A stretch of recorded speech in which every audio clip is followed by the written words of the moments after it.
Hi, everybody. Sorry, I've been watching a lot of Simpsons lately. So, a light right there, man. There we go. A little bit better. Hope everybody's all right. I hadn't done one of these videos in a while, so I thought I would jump on and see how everybody's doing. Just a lot of stuff happening. It's good and bad and ugly, and it is all sorts of cool stuff's going on. So most of it positive. Most of y'all know about everything going on with me, personal work, all that good stuff. So that's not really why I'm talking today. I have a podcast recommendation, and I also have some commentary on it based upon my own academic experience and background, which I don't often cash in very often, but I think this is a worthy moment to do so. So there is a fantastic podcast out right now produced by Christianity Today and their media arm, CT Media. It's called The Rise and Fall of Mars Hill. If you're not familiar with Mars Hill Church, they were a mega church of sorts in the Seattle area. They ended up having multiple campuses in multiple cities. And they also started what's called the Acts 29 Network, which was a series of church planting organization, and which is still going on today, from what I understand. So the history of Mars Hill is absolutely fascinating. They had a very personality-wise, very charismatic leader by the name of Mark Driscoll. Mark is, I should say, he's back in the pastorate now, but Mark was a very gifted speaker from obviously a Christian, but from a theological perspective, he was more in the Calvinistic camp. I don't want to say Reformed. When we say Reformed theology, what we're talking about is a systematic theology that relies very heavily on the sovereignty of God. So you have Calvinistic, I'm using some big words, I know. You have Calvinistic theology. John Calvin was a 16th century French-Swiss theologian who was very, his writings were very focused on the sovereignty of God, and in particular, this whole idea of predestination, about whether or not somebody is chosen or not to be saved. His successors actually formed more systematically his theology, but it forms around this acronym called TULIP. TULIP stands for total depravity, unconditional election, limited atonement, irresistible grace, and perseverance of the saints. So let me walk you through that real quick, just to give you an idea of what Reformed theology is all about. So T is for total depravity. That means you can do nothing on your own you are completely depraved. You have no ability to even choose God, okay? Unconditional election means that God unconditionally elected you to salvation. In this process, he also instantaneously, upon your salvation, repaired your free will in order that you would be able to choose him. And I say him because typically Reformed theology is very patriarchal, meaning they use a lot of masculine pronouns for their theology. The L is for limited atonement. So the death of Christ on the cross was not for everyone. It was only for the elect. The irresistible grace, or as I used to say, kind of tongue-in-cheek, the oh so irresistible grace, is this grace that is extended to the elect that is technically irresistible because they have been chosen. They get this grace. Perseverance of the saints simply means that the true saints, the true elect, will persevere to the end, and those are the ones that will get into heaven. On the flip side, those that aren't the true elect will not. So the Reformed theology does rely on the existence of hell, at least to an extent, till it gets further down the road, and that's a whole nother discussion. So Mark Driscoll, again, of Mars Hill, was of this sort of Calvinistic theology. They Reformed theology adds a little bit more to the Calvinism, so that's where you get a lot more of what we call paedobaptism, or baptism of infants, infant baptism. However, Mars Hill wasn't so much about baptizing the babies as they were what's called credo baptism. Now, credo baptism is more commonly referred to as believer's baptism. You profess Christ, and then you become a Christian, and then you profess Christ. Sorry, you don't.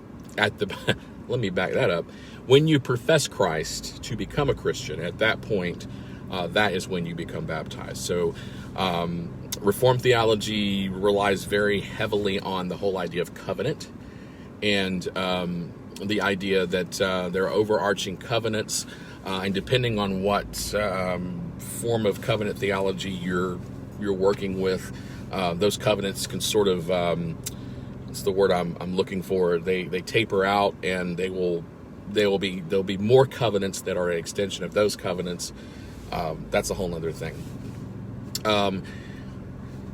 I'm getting off on a little bit of a rabbit trail here, but the counterpart to covenant theology, at least in Protestant theology, is the idea of dispensationalism, which is where basically, to reduce it to its most simplest form, God deals with humanity differently in different dispensations. So I have friends that are both Protestant friends that are both covenant theologians as well as dispensational theologians. So the biggest thing that would be most familiar to people who are dispensationalists is that's where the idea of the rapture comes in. The whole Left Behind series, where Christ comes back, raptures his people, then there's this big tribulation.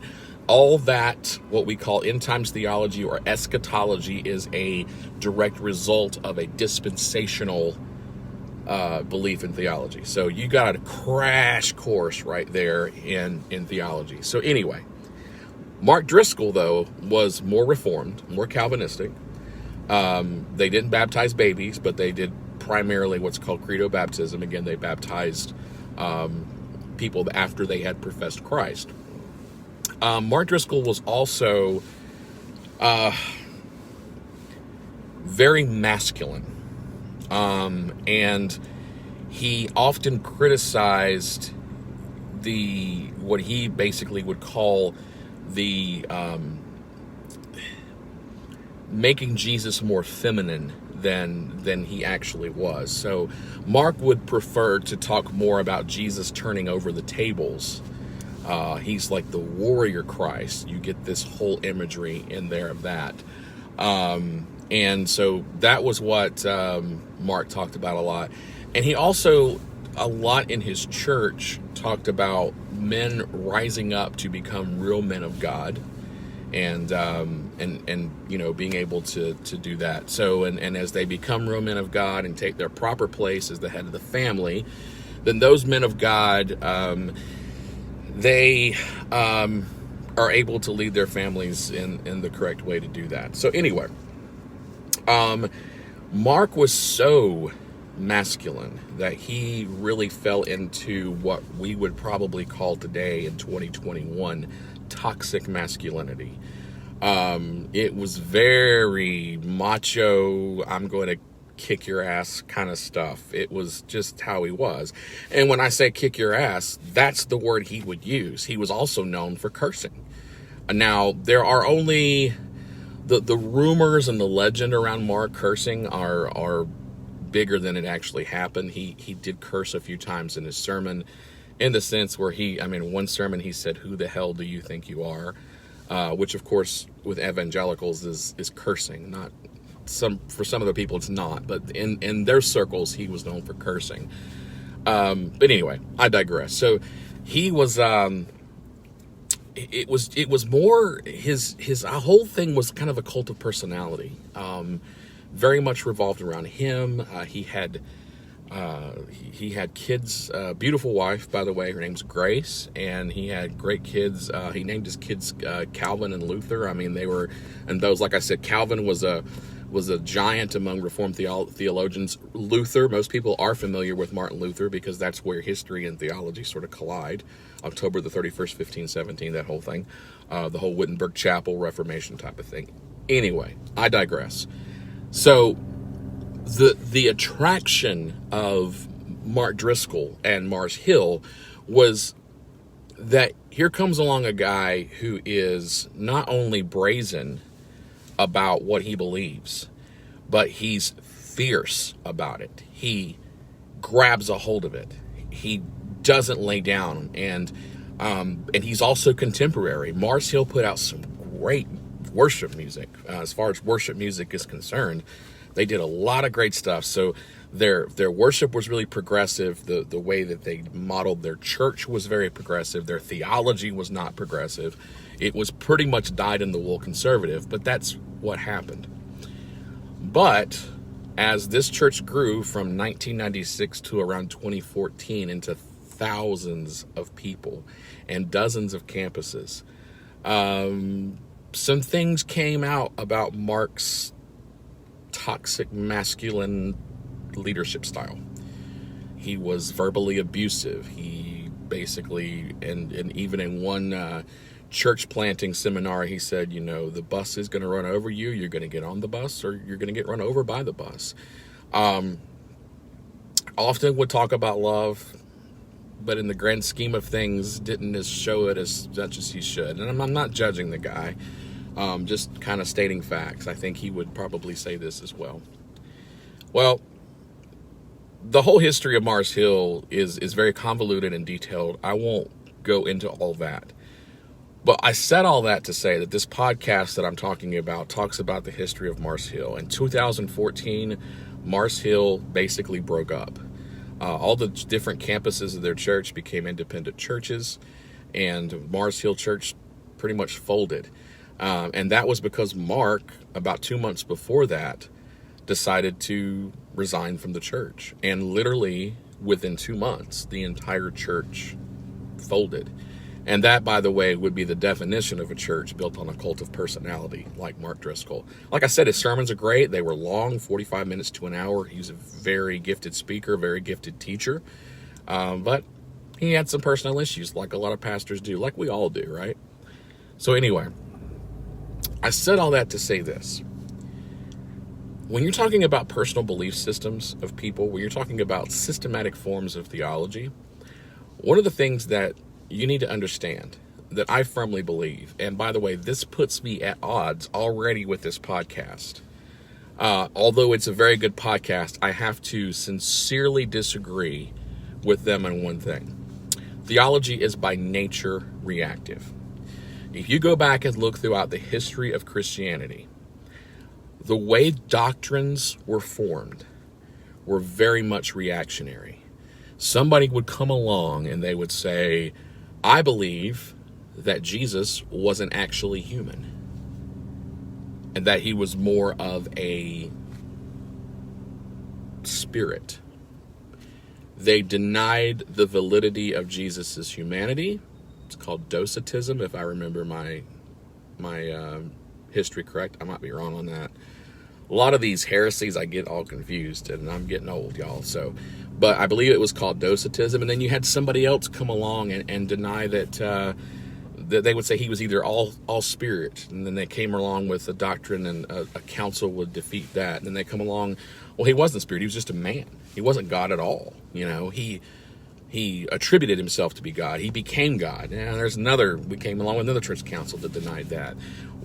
It wasn't until actually about the 3rd or 4th century AD, 300 or 400 years after Christ, that we actually have a formal doctrine of the Trinity, the whole Father, Son, Holy Ghost thing that people still struggle to explain. That is indeed mystery to all of us. So you got to keep that in mind, that when Jesus came, there was this base theology, and it had to evolve and form.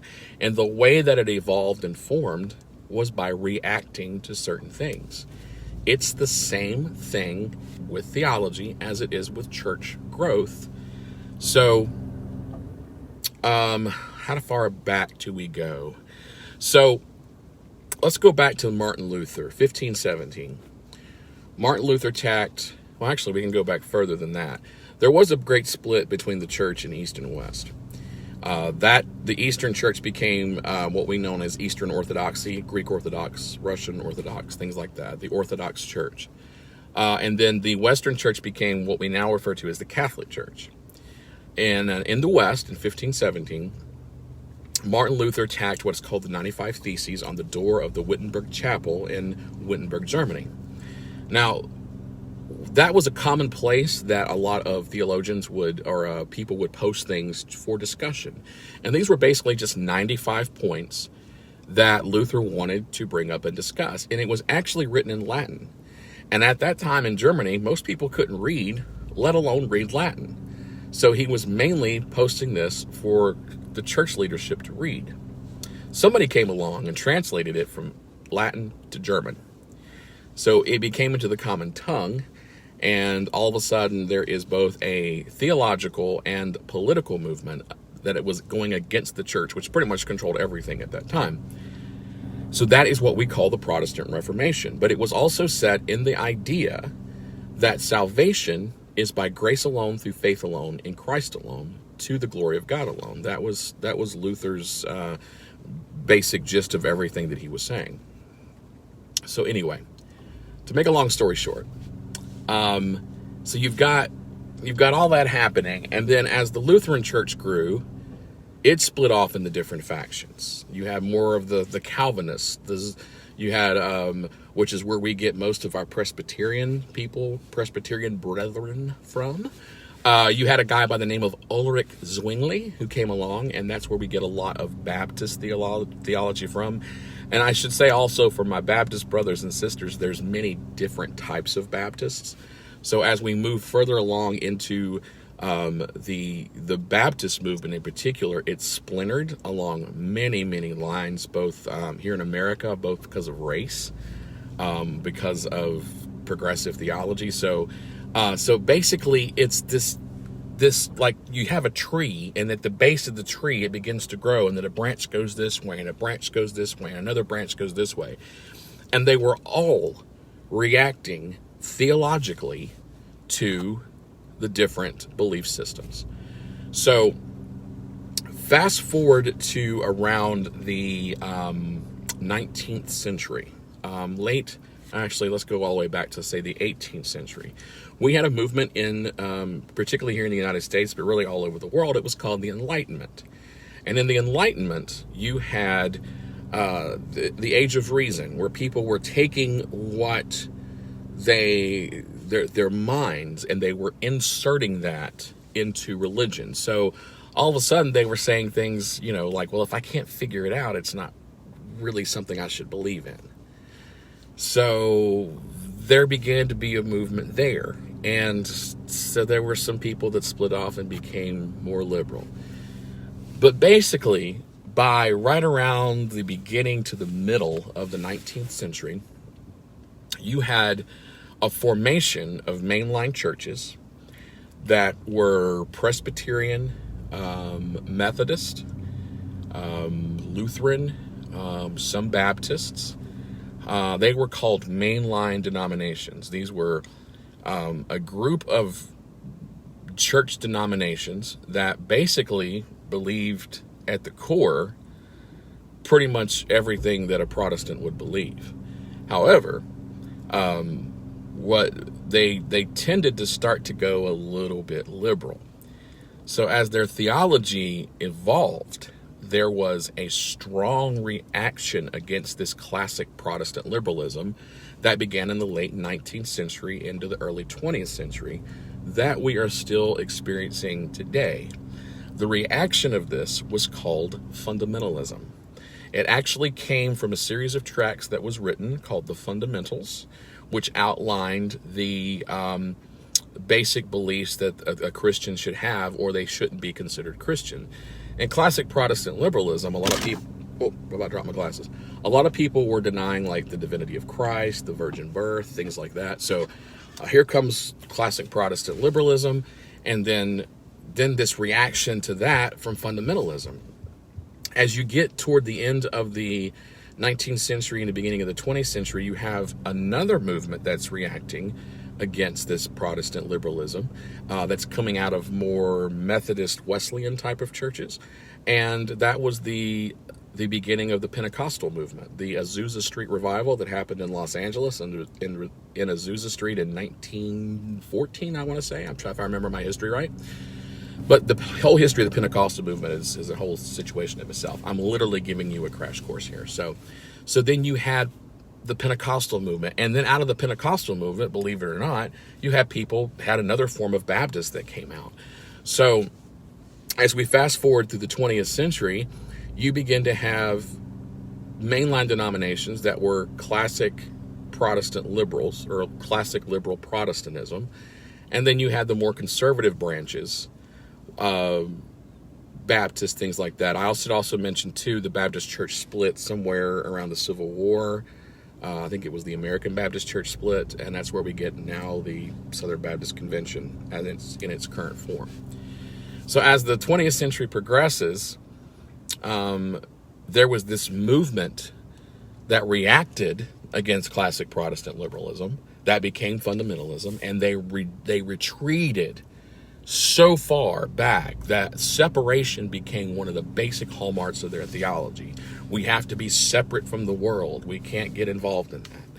And then after that went along for a little while, another group of theologians came along and they said, we are a little too separate. We need to start re-engaging the world. We can't just simply be so separate to ourselves that we don't even know what's going on, and we can't even evangelize and show people about our faith.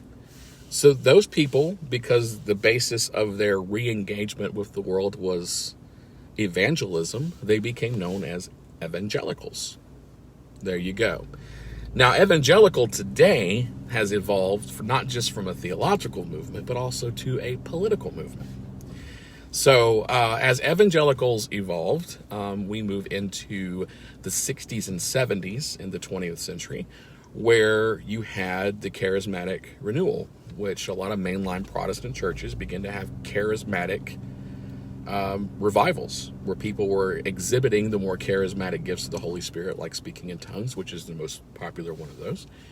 And again, all these are reactions all the way down. You get into the 70s and 80s, and you have people like Jerry Falwell, Pat Robertson, Jimmy Swaggart, Jim Baker, Tammy Faye, all these, some televangelists, some just modern day preachers that are coming out, right? And Jerry Falwell, of course, is very famous for starting the Moral Majority, and evangelicalism became very political. It became very American. Those things got tied together. And then there was this whole focus that happened because they wanted to engage these people. They wanted to reach these people. So there we go. I'm back. So they began to have this theology of trying to engage people. So they became kind of strategic about engaging people. And so they began to do these church growth conferences and things like that. And that's why you started having some of these mega churches pop up. Along came a guy that some of you may have heard of. His name is Rick Warren. And in the mid-90s, he wrote a book called The Purpose-Driven Church. Thought I was going to say something else, didn't you? That's where it started. The Purpose-Driven Church. He had amazing success in the Saddleback Valley area of Los Angeles, growing this mega church. And so he was talking about all these church strategies. And then after him, there's just this whole plethora of people that came along with all these church growth strategies.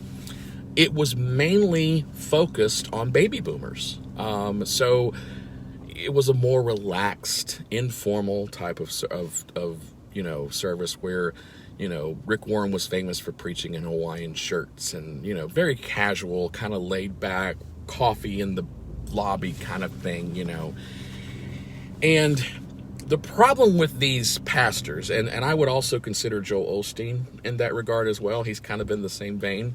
The problem with these pastors, and this is not just my criticism, it's the criticism of a lot of people, is that their sermons are really watered down. They don't talk a lot about theology. They usually don't talk a lot about sin. Rick Warren actually does a little bit more because Rick Warren's technically Southern Baptist. They don't talk about sin. So they got accused of being rather wishy-washy. Now, I said all that for the past 25 minutes or so to get us up to the point where we're at now. Along comes Mark Driscoll. Now, the point that the podcast wants to make is that Mark Driscoll was a continuation. They've already made this point. They've tried to make this point. That Mark Driscoll was a continuation of Rick Warren. It's not true. If you study the simple nature of way theology and church movements work, they're all reactionary. So Mark Driscoll's edgy, in-your-face kind of personality was directly a strategic move by him and a reactionary move against people like Rick Warren. Now, at the very end, Rick Warren actually, after Mark Driscoll left, the very last Sunday that the whole Mars Hill crew was together, Rick Warren actually preached the last sermon to that whole congregation. So there are some arguments there that say that they think came full circle and that later on Rick Warren, said, I get what he's doing and all this other stuff. But let's not say this stuff like where Rick Warren, where Mark Driscoll was like continuing. I get that they may have reconciled, but the bottom line is Mark Driscoll was reacting against the type of churches that Rick Warren was having. So here we go again. Now, that was in 2014 when all of that collapsed. That collapsed. The 2010s, I would say, were just an era of people becoming quote-unquote woke. And you saw a lot of big-name pastors in the vein of Mark Driscoll fall from grace, quote-unquote. Mark Driscoll, James McDonald, there's a couple other ones out there too that I'm trying to think of, were accused in some form of Bill Hybels, who I've actually personally met way back in the day. All these church movement gurus that came along, and everything collapsed. So then it left everybody right around the end of the 2010s sort of questioning, what are we doing? What are we doing? And in that context, by the way, is where I came from. So I grew up Southern Baptist, mainly left the Southern Baptist Church because of geography. I moved to Michigan, and there's not too many Southern Baptist churches up there. I actually became involved for a short time at a Pentecostal church, where I had an experience where I spoke in tongues, to be honest. At the very exact same time, my theology was becoming increasingly more Calvinist. So I was believing more in the sovereignty of God. I even was, this is so bad it's sinful, but I actually said at one point, there's no free will involved in salvation. I just didn't believe it. And I was wrong on many counts. That's not what John Calvin said, Luther, or anybody. That's what I believed, though, at the time. And that was just stupid. But anyway, so at the same time, I'm becoming more reformed in my theology.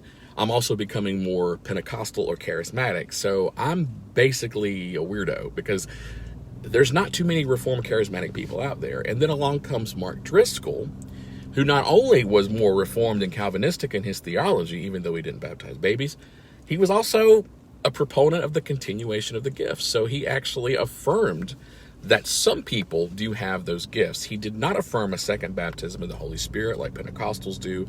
Again, that's a whole other thing. But he did affirm that the Spirit gives people different gifts, and some of those do include gifts of like healing and speaking in tongues and things like that. So Mark Driscoll was the man. And I remember going, when I moved up north and then I graduated from college and I went to seminary, and I remember walking into seminary one day and seeing the cover of Christianity Today, and it said Young, Young, Restless, and Reformed is what it said. And it was talking about this whole Reformed surge. This was around 2005, 2006 when this cover was out. And on the cover of Christianity Today. And so it was talking about this whole movement of which Mark Driscoll was a part of, and also very famous now Baptist pastor, famous in some circles at least, named John Piper, who's out of Minneapolis, Minnesota. I digress. So I'm becoming all part of this. My theology becomes increasingly reformed. And it's kind of weird. As time went on, when I was in seminary, so I was involved in this Pentecostal church for a while, and then I actually became involved in an Assemblies of God church, which was very Pentecostal, not Calvinist, not Reformed. They actually believe, it's not one of their fundamentals, but historically they believe you can lose your salvation. So, and then we left that. That's another story in and of itself. I didn't really find another church until I went to seminary, and then I got involved with an evangelical free church, which is kind of a very unique denomination. They only have a few essentials that they go around, and then they kind of leave room for everybody to sort of make up their mind about everything else. So I was still charismatic, but I didn't really talk about it as much because I was generally going more toward my Reformed beliefs. But I was also very evangelistic about my faith. So my personal belief at the time was that, if we didn't know who the elect were, so we should just go out and try to reach everybody. That was my personal belief. And then, lo and behold, I went through a divorce. And I'm not going to go into all the details with that, but it pretty much shattered my faith at the time. I had to really take a hard look at what I believed. And I ended up moving back home to North Carolina, where I live now, to the Hickory area. And subsequently got a job working at a truck manufacturer. And then I ended up moving to Gastonia. During that time, I also had met the person who was to become my second wife. And we started looking for a church, and lo and behold, I went full circle, ended up at a Southern Baptist church in Gastonia called Parkwood Baptist Church, very famous church. Famous around Gastonia. It's a very large church. So fast forward a few more years, my second marriage didn't go well. My mom passed away. I, for the longest time, had struggled so much with my sexuality that I finally, once it was apparent that my marriage was falling apart, I realized at that point that there were a lot of beliefs that I had that I simply was holding on to because I didn't know what else to believe. That I had really ceased believing in these things, even though I had said that I believed in them, just for the sake of keeping unity and whatever else among, people around me. So I digress again, but it was a really painful time for me. So when I found out that my marriage was just completely going again for the second time, I came out of the closet as a bisexual man. And that's when, not long after that, I wandered into an Episcopal church and never left. Now I'm a confirmed Episcopalian. And Episcopals are a whole different animal. They're not technically Protestant or Catholic. Although we get accused of being Catholic-like quite a bit. And I also may add, I do not speak for the Episcopal Church. I am my own person. I am a confirmed Episcopalian, but I am my own person and have my own beliefs. So what I say I'm not representing them. So all my thoughts are my own and no one else's. So now I've really embraced a much more progressive theology. I'm less dogmatic than I used to be. But what we've seen in our culture is a huge split, and we're seeing it again as reason becomes to play more and more of a role in religion. And I think two huge issues that the evangelical church tends to make the two biggest issues politically, they're abortion and homosexuality. And the problem that they're having is that the science coming out about, in particular, LGBTQ issues is more or less pointing toward the fact that this isn't something that's a moral issue. This is something that's part of an individual's personality and who they are. It's part of their identity, and it cannot be.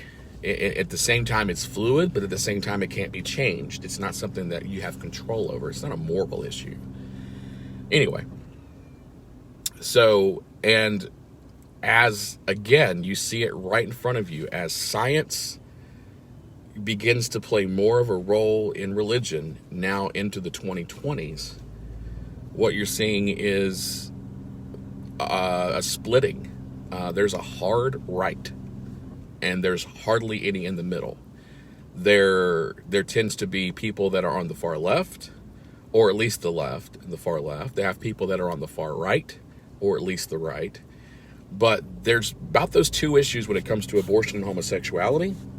They're people that, they don't tend to have people in the middle. Very, very few people that are religious, particularly in Christianity, don't have strong opinions about those two things, especially the abortion issue.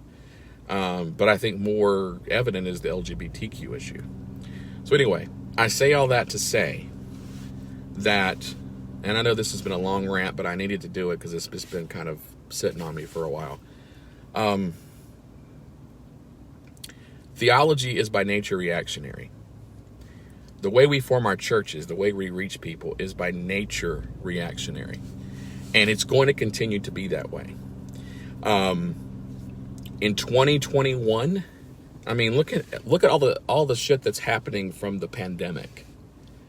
We're all still reacting and recovering from that to an extent. And that is going to shape and form what we believe, how we believe it, what church we go to, how that church reaches people. Because you're not going to have too many people going knocking on your door during a pandemic. I ain't answering the door. I know that. I don't know who you are, what you got. So it's going to shape everything. So this whole idea that something is a continuation of something, it's very, very, it is unheard of, in my opinion, in Christianity and churches and everything else. So I just wanted to say that we're all reacting to other things in our journey, and your journey is your journey. I'm so, now that I'm older, I'll be 45 on Friday, and now that I'm older, I've realized that these things are much more less black and white than I ever thought they were. They're much more fluid and able to be talked about than they ever were. I'm still little o orthodox in the sense that I still believe the essentials of Christianity. As an Episcopalian, I affirm the Nicene Creed and I affirm the Apostles' Creed in pretty much its most literal forms. So I'm not a John Shelby Spong guy. I don't deny the resurrection of Christ or anything like that. What that says is what I believe. But there are people in my church that don't believe that. Now, there's a whole other argument there about whether or not I should actually believe there should be a considered Christian or Episcopalian, but that's a whole other argument. What was my point in all this? We're all reacting against something. We're all learning as we go. It's part of nature to react to things. That's how it's always going to be. Don't buy the bullshit when somebody says, well, I'm continuing on this. They're really not. Because all of that is reactionary. It just is. It's part of what it is. It's just by nature. That's how it is. So I realize that this is probably for mostly theological nerds like me, that this isn't going to be for most people to listen to, and that's okay. I just wanted to talk about it a little bit because it's where I'm at. But the podcast, The Rise and Fall of Mars Hill, again, presented by Christianity Today, CT Media. I listen on Spotify, but I'm sure you can find it most anywhere you listen to your podcasts. Until then, I'm actually sitting in the Walmart parking lot, and I got to go inside and get some shit. So I will see y'all on the flip side. Peace.